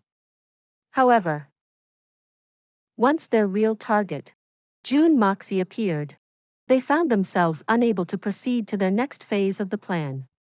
Having lost everything, how could they even talk about completing their plans? However, the consequences of failing to complete their task caused them to shiver, a trace of fear leaking out from their eyes. To these people, the gentle look on Youran's face was more terrifying compared to the fearsome grin of a demon from hell. And that was because Youran's face would show that same gentle and kind face even when issuing orders for murder or genocide.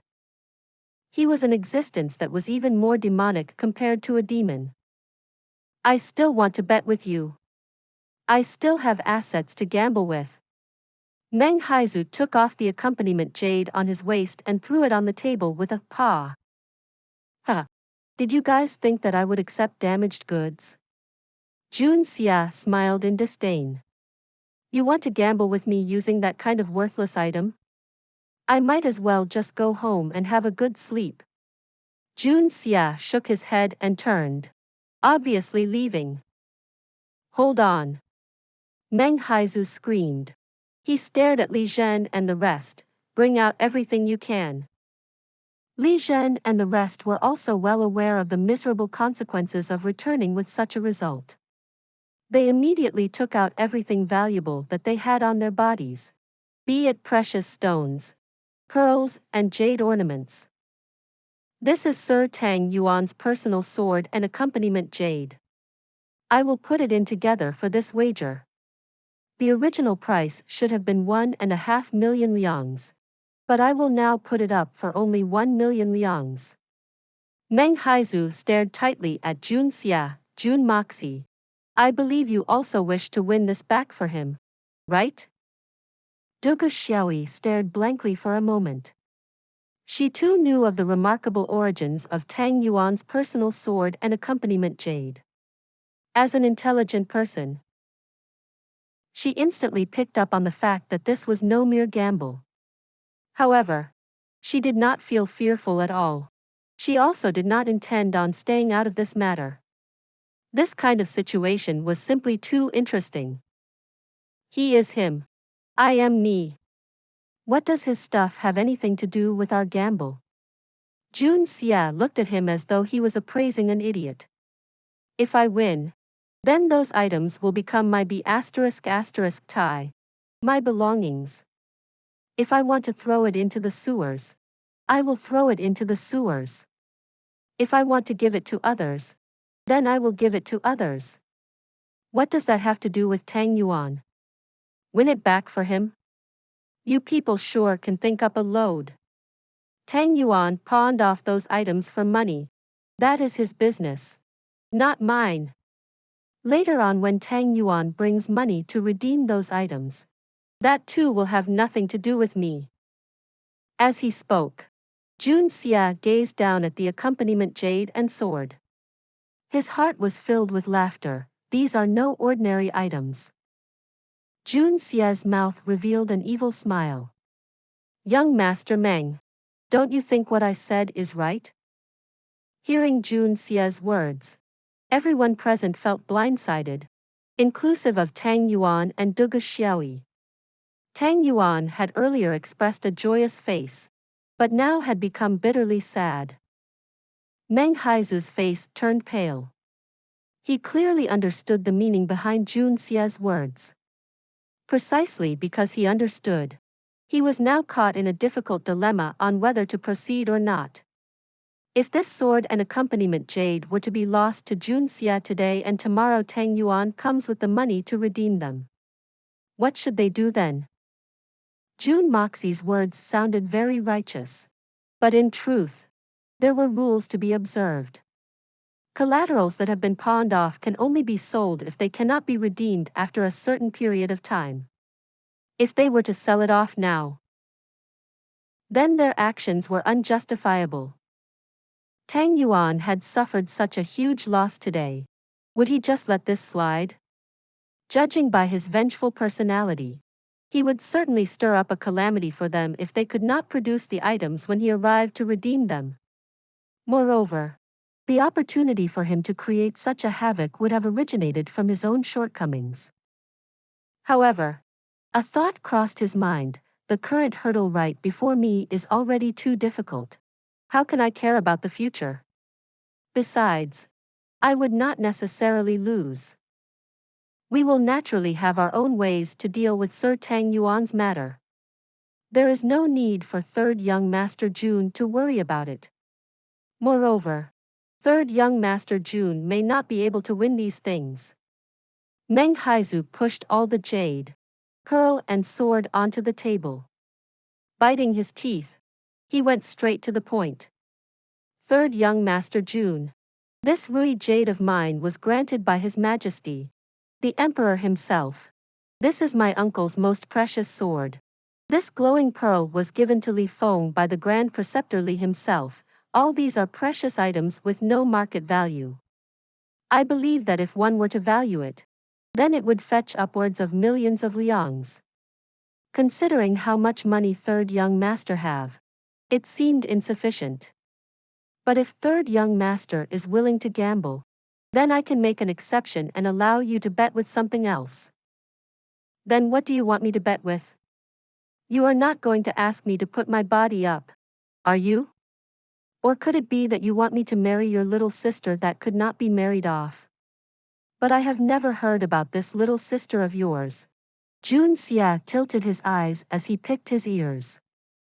Dugu Xiao was unable to restrain herself and momentarily burst out in laughter, but immediately assumed a straight face. From under the table, she delivered a vicious kick at Jun Xie, causing him to bite his teeth, and smiled. The muscles on Meng Haizu's face spasmed. He was furious to the point of almost vomiting blood. Forcing himself to hold back, he replied, "Third young master sure likes to joke. This bet is very simple. If I lose, then everything here naturally belongs to third young master. But if I win, third young master must promise to fulfill my one request and help me do something. Is that acceptable? Are you kidding me? How is that acceptable?" In his mind, Jun Xie shouted, "A show is coming." It must have been really hard for them to hold back for so long. He could not help but gave out a chuckle before refusing. "If you guys tell me to go commit suicide, then should I really have to go die? If you guys want me to give you all the possessions of my Jun family, then do I really have to give it all to you? This condition of yours is really, tsk. Do you guys take me for a fool? I can guarantee that those scenarios that third young master described will not happen. This request will not require a single silver from third young master Jun. It will also not bring any harm to third young master. In addition, this request is certainly one that you can accomplish. If third young master feels that the request is impossible, then you may just forget that this ever happened." Meng Haizu was almost unable to restrain himself from violently beating up this despicable B***st**RD before him and then giving one final kick. Just like that? In that case, why not? Jun Xie agreed. What will we be betting? We will bet on the dice. A desperate look was evident on Meng Haizu's face, just like that of a classic gambler. his face grim. He said, "This bet will be between just you and me. We will bet on the size of our rolls. No banker. The biggest point wins." Jun Moxie. Do you dare? Huh. Would I be afraid of your losing hand? A dice gamble. You think you can beat me? What a joke. Jun Xie expressed an insolent look lacking in thought or care, almost to the point where he would ascend to the skies. It was likely that he would have actually soared to the skies if not for the anchor below his legs. Please subscribe to this channel so that we are more enthusiastic in providing the best video for you. Chapter 20. You are really the god of gamblers. Li Zhen, Li Feng and the others were excited. Their eyes gleamed. They were well aware that Meng Haizu was quite accomplished in the game of dice rolls. He had never lost on normal occasions. Furthermore, the dice was one that Meng Haizu had prepared himself. If Meng Haizu still could not win, then they have truly bumped into a ghost. Everyone here were very familiar with Jun Moxie's level of skill in gambling. Despite not knowing how he had won the earlier games, this time the gamble was between only him and Meng Haizu. Jun Moxie's chances of winning were non-existent. Who will go first? Jun Xie's legs shook. His legs were still in pain from the earlier kick from Dugu. I will go first. Meng Haizu grabbed the dice into his hands with one sweep. He held the dice in his hands, weighing them as he calmed himself. He strove to suppress the writhing flow of blood in his chest with his eyes closed. He murmured as though he was begging for something. This one roll of the dice would involve the entire net worth of everyone here. If he were to lose this, then the consequences would be disastrous. Jun Xie sighed as he gently tapped the table. He then whispered to Dugu, "Do you think he is trying to summon the spirits of his ancestors to help him? I keep feeling a strange atmosphere. So spooky. It just feels very wrong." While talking, he pulled up his sleeves, then shouted excitedly, "Look! I already have the goosebumps on my skin." Dugu, who had maintained a straight face after realizing that this gamble was peculiar, was unable to hold back and burst out laughing. She never realized that this debauchee was actually such an interesting person. Li Feng and his group glared angrily at Jun Xie from the opposite side. He was obviously trying to disturb Meng Haizu's concentration with this banter. Jun Xie and Tang Yuan, however, refused to yield and stared back at them. After a good amount of time, Meng Haizu let out a roar. He lifted his palms and revolved them successively. Following a series of movement, the three dice rolled down, spinning on the table. 6. 6. 6. Li Feng and the rest of them roared as they nervously stared at the spinning dice. The atmosphere around them became intense, as though they had arrived at a grand casino filled with hundreds of people. The first dice stopped spinning and was indeed a 6. Following which, the second dice too stopped spinning at yet another 6. Li Feng and his company became overjoyed. Every one of them reacted as though the winner was already decided even though the third dice was still spinning. Every one of their eyes glinted with fanaticism as they shouted even louder, 6. 6. If the third dice too stopped at 6, then Jun Xie would definitely lose. The only exception would be a tie if Jun Xie managed to roll 3 sixes. Anything else would result in a loss for him. But would 3 sixes appear so easily? Some of them glanced at Jun Xie with a triumphant expression. The last dice finally started slowing down. Judging by the speed and the current spinning pattern, the result would most likely be another 6. Meng Haizu gave out a long sigh. Today's roll had exceeded his usual standard. Normally even 2 sixes would be considered good. This time, victory was assured. Who could have guessed that the dice would suddenly, slowly, spin towards the other two dice? Spinning in between the two dice, it knocked over the dice on its left, causing it to roll over. After that, the third dice spun slowly, akin to a drunkard towards the dice on its right, crashing into it and causing it to roll over as well. It was only after that did the dice stop spinning. The room suddenly became deathly silent. Li Feng, Li Zhen, Meng Haizu and the others stared continuously. The ecstatic expression on their faces froze instantly, but their eyes had completely turned red. The younger Li Lin and Meng Fei curled their lips, being on the verge of crying. The three dice laid quietly, a 1, a 2 and a 3. Under the rules, if Meng Haizu was the banker, this result was known as the common loss. This meant that he would lose regardless of what results the others may roll. It is over. Meng Haizu's eyes closed as he fainted. The remaining 5 people remained slumped and motionless, as though they were in a funeral. They stared at the 3 dice with a dull expression, each feeling the desire to burst into tears. Wah, ha! Tang Yuan jumped up high, causing others to wonder how someone like him could manage such a feat. He ecstatically grabbed Jun Xie's shoulder. Third young master, your luck today is truly out of control. The god of wealth has arrived. Wahaha! What do you mean the god of wealth has arrived? This is obviously the god of gamblers arriving. It is now my turn. Jun Xie portrayed a face filled with lingering fear. You really scared me to death earlier. No wonder Brother Meng used so long to prepare before rolling the dice. It turns out you actually wanted to throw out such a high-level dice roll. You are truly worthy of admiration. Jing twice. He continued. This standard of play is truly a play that allows you to roll any number you want.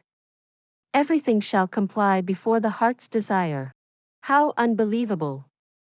This level of technique is not something that normal people can achieve. You are really the god of gamblers. What do you mean it's your turn? Third young master. There is no need for you to roll. You have already won. He got a 1, 2, 3. A common loss. Tang Yuan jumped up again. His fat body surged magnificently yet again. After surging up and down for a while, the layer of fat on his body finally settled down. Nonsense. You have not won. This play does not separate between banker and player. Li Feng shouted. His eyes red and his body trembled. What if you also end up rolling a 1, 2, 3? Do you think that is possible? Tang Yuan scornfully looked at him.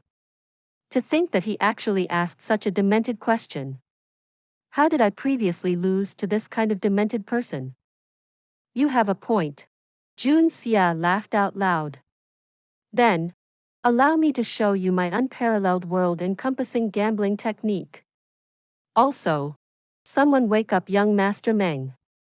What do I do if he shamelessly claims that he did not see the result? Seeing is believing, Jun Xie pointed out. Darned. Why is this B*ST*RD so smart today? Li Feng and the others looked at one another. Their last method has disappeared. Dugu Xiao fearlessly joined in the fun, smiling merrily as she said, he is still not awake. No problem. A few kicks from me will surely wake him up. Meng Haizu, who was lying on the floor, had in fact awoken earlier, planning to deny seeing anything. As long as Jun Xie had thrown the dice, all would be solved once the dice were collected.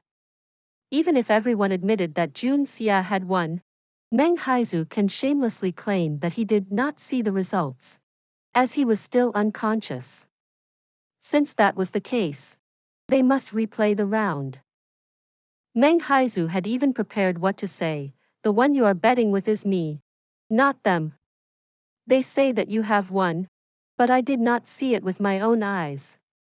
Since I did not see with my own eyes, then the results cannot be counted.